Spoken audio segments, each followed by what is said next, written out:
Hai teman-teman, di sini saya akan menjelaskan tentang dampak dan etika dari sistem informasi. Sebelum itu, perkenalkan nama saya Yohana Rahel Putri Ervina Borugirsang dengan NIM 2145050.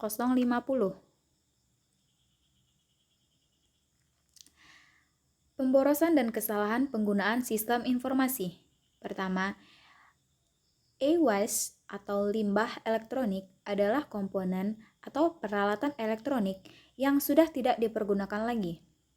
Pada tahun 2016, populasi dunia telah membuang 49 juta ton e-waste, 70% diantaranya dialihkan ke negara Cina untuk disortir, diolah ulang jika memungkinkan. Pada bulan Desember 2017, Cina membatasi e-waste yang diterima untuk diolah di Cina. Komponen pada perangkat komputer sebagian besar terdiri dari bahan yang tidak dapat didaur ulang. Berbahaya, bahkan ada yang mengandung unsur yang cukup langka. Penyebab banyaknya e-waste ada 3. Yang pertama, komponen komputer dan elektronik lain berkualitas rendah sehingga cepat rusak. 2. Perencanaan pembelian komputer dan alat elektronik tidak dilakukan dengan benar. Dan yang ketiga, strategi produsen alat elektronik untuk mempercepat life cycle produk.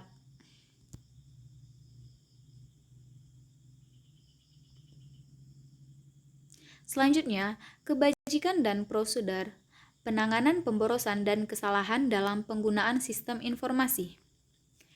Contoh pemborosan sistem informasi. Pertama, organisasi mengoperasikan sistem informasi yang tidak terintegrasi, kesulitan untuk menghubungkan proses bisnis dari sistem yang berbeda. Yang kedua, membeli sistem yang redundan atau spesifikasi dan fungsionalitas sama namun barang berbeda. Yang ketiga, sumber daya sistem informasi tidak digunakan dengan efektif dan efisien, menyebabkan pemborosan anggaran. Dan yang keempat, pembelian sistem komputer yang tidak sesuai dengan lingkungan dan calon penggunaannya dapat menyebabkan utilasi sistem komputer yang rendah. Selanjutnya, efek berbahaya komputer bagi lingkungan pekerjaan, serta langkah melindungi kesehatan dan keamanan pegawai.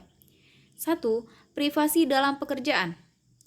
Organisasi menggunakan teknologi dan memberlakukan kebijakan untuk memaksimalkan produktivitas karyawan dan melindungi sumber daya TI. Organisasi dapat memonitor aktivitas email karyawan.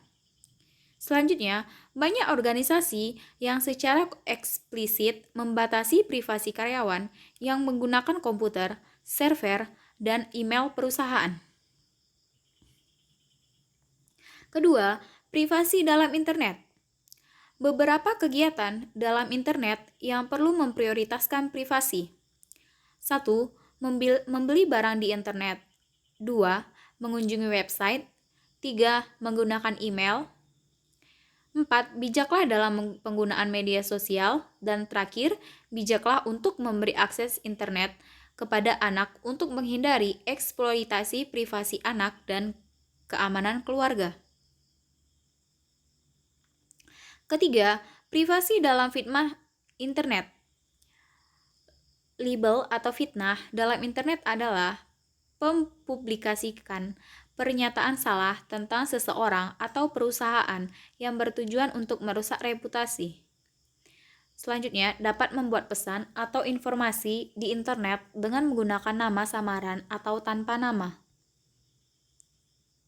Keempat, privasi keterbukaan dalam penggunaan informasi. Terdapat menjual informasi kepada perusahaan lain adalah bisnis yang amat menguntungkan. Juga, banyak perusahaan yang menyimpan dan menjual data yang mereka kumpulkan dari pelanggan, karyawan, dan lain sebagainya. 5.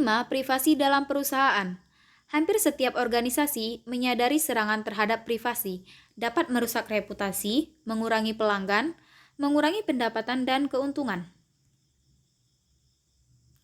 Kode etik dalam pengambilan keputusan prinsip dan isu privasi individu dan keamanan sistem informasi.